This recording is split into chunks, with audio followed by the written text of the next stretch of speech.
नमस्कार। प्रादेशिक समाचार के साथ मैं पूनम किरकेट्टा। पहले मुख्य समाचार।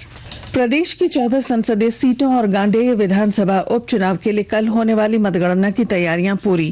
पहला रुझान 9:30 बजे तक आने की उम्मीद। 2 केंद्रीय मंत्रियों अर्जुन मुंडा, अन्नपूर्णा देवी समेत 244 प्रत्याशियों के राजनीतिक भाग्य का होगा फैसला।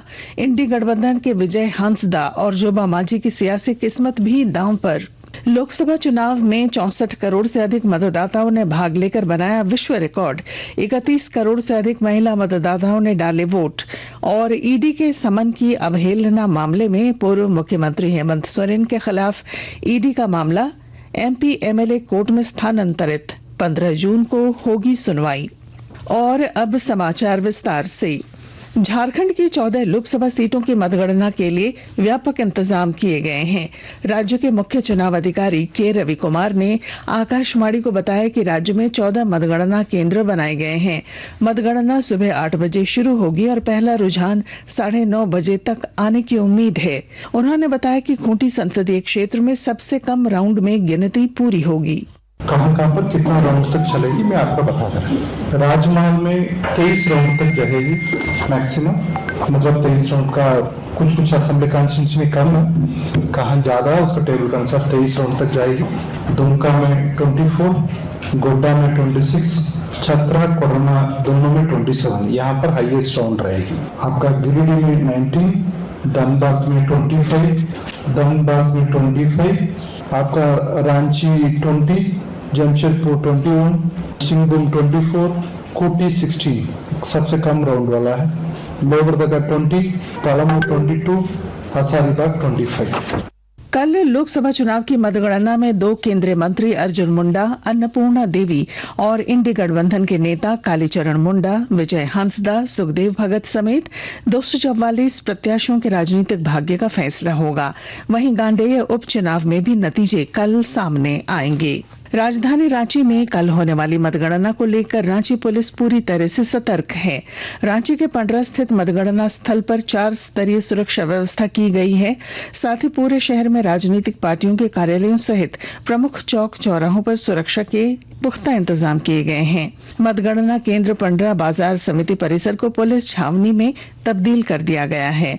सुरक्षा के लिए जिला बल के अलावा सीआरपीएफ जवानों को भी लगाया गया है। इसके लिए 3 आईपीएस, 2 डीएसपी और 6 इंस्पेक्टर स्तर के अधिकारियों की भी प्रतिनियुक्ति की गई है। इस संबंध में रांची एसएसपी चंदन कुमार सिन्हा ने बताया कि हर तरफ चाक चौबंद व्यवस्था की गई है। रांची के पंडरा बाजार समिति प्रांगण में लोकसभा चुनाव की मतगणना के मद्देनजर पंडरा इलाके की रूट में भी बदलाव किया गया है। शहर में सुबह 6 बजे से रात 9 बजे तक पंडरा इलाके में भारी वाहनों की नो एंट्री होगी। एक ओर तिलता मोड़ तो दूसरी ओर पिस्का मोड़ पर भारी वाहनों के रूट डायवर्ट किए जाएंगे। मतगणना के एक दिन पहले आज कांग्रेस के प्रदेश प्रभारी गुलाम अहमद मीर झारखंड पहुंचे। रांची एयरपोर्ट पर मीडिया से बातचीत में उन्होंने दावा किया कि इस बार देश में इंडी गठबंधन की सरकार बन रही है। उन्होंने कहा कि 2019 के चुनाव से यह चुनाव अलग है और देश की जनता बदलाव के मूड में नजर आई है। लोकसभा चुनाव 2024 के लिए कल वोटों की गिनती होगी। मतगणना से जुड़ी पल पल की खबरों को लेकर कल आकाशवाणी दिल्ली से विशेष प्रसारण किया जाएगा।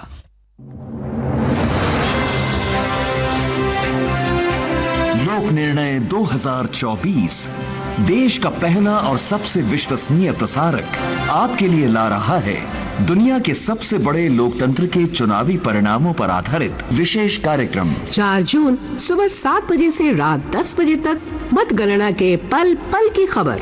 जानिए कौन है आगे, कौन पीछे। हर सीट से सटीक जानकारी, कौन हारा और किसने बाजी मारी। देश की करोड़ों जनता का क्या है निर्णय। आकाशवाणी गोल्ड और अन्य आकाशवाणी चैनलों पर सुनिए लोक निर्णय 2024।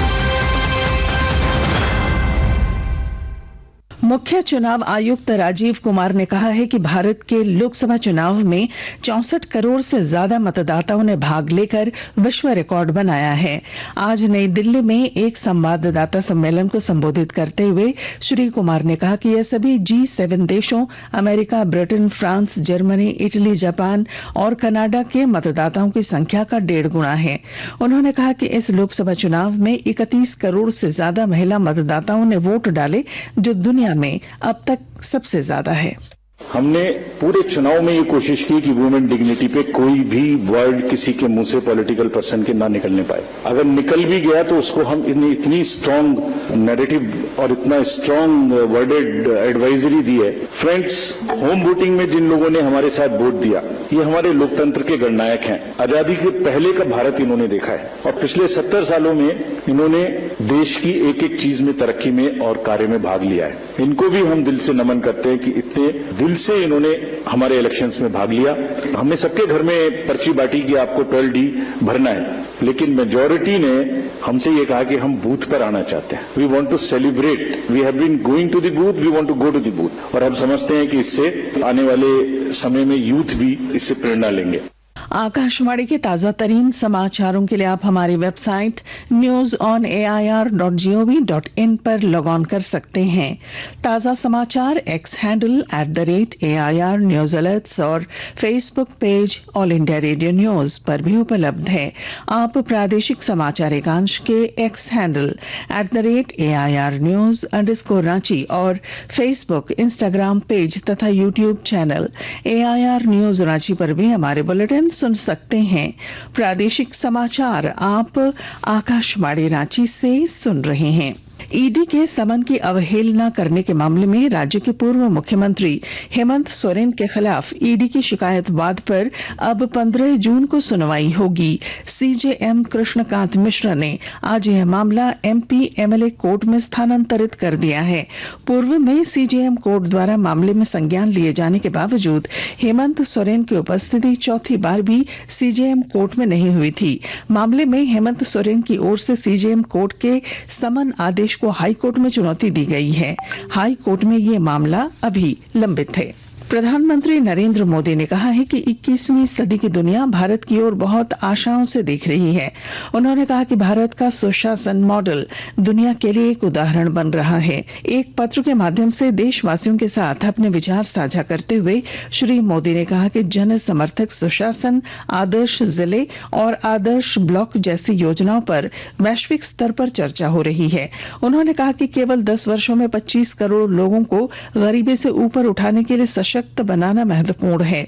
श्री मोदी ने कहा कि गरीबों को सशक्त बनाने से लेकर अंतिम छोर तक सरकार के प्रयासों ने समाज के अंतिम पायदान पर खड़े लोगों को प्राथमिकता देकर दुनिया को प्रेरित किया है। बढ़ती गर्मी और चढ़ते पारे के साथ लोगों का जीना मुश्किल हो गया है। लोगों के मुताबिक पहली बार इतनी ज्यादा गर्मी से उनका सामना हुआ है। और जानकारी के साथ हमारे संवाददाता। पूरे देश में गर्मी के टॉर्चर से लोग परेशान हैं। कोडरमा में भी पिछले एक सप्ताह से गर्मी का असर कुछ ज्यादा ही बढ़ गया है, या यूं कहें कि गर्मी ने रौद्र रूप धारण कर लिया है। भीषण गर्मी के साथ गर्म हवाओं के कारण लोगों का जीना मुहाल हो गया है। स्थानीय लोगों के मुताबिक पहली बार इस तरह की गर्मी पड़ रही है। वहीं पर्यावरण के मामलों के जानकारों के अनुसार प्रकृति के साथ छेड़छाड़ के कारण इस तरह की स्थिति उत्पन्न हुई है।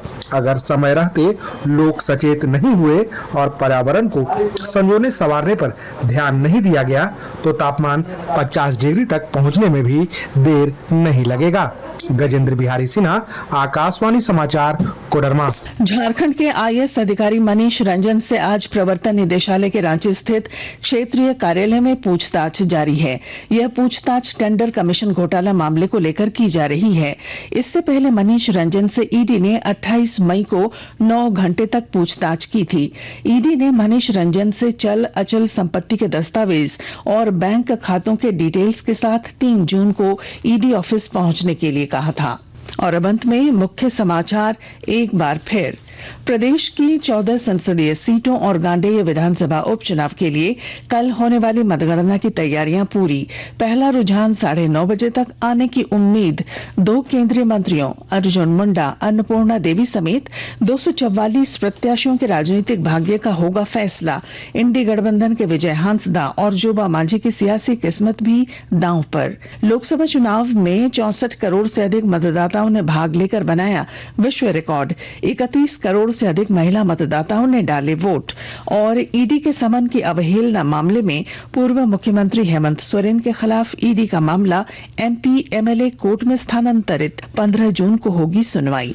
और इसके साथ ही आकाशवाणी रांची से प्रादेशिक समाचार का ये बुलेटिन समाप्त हुआ। नमस्कार।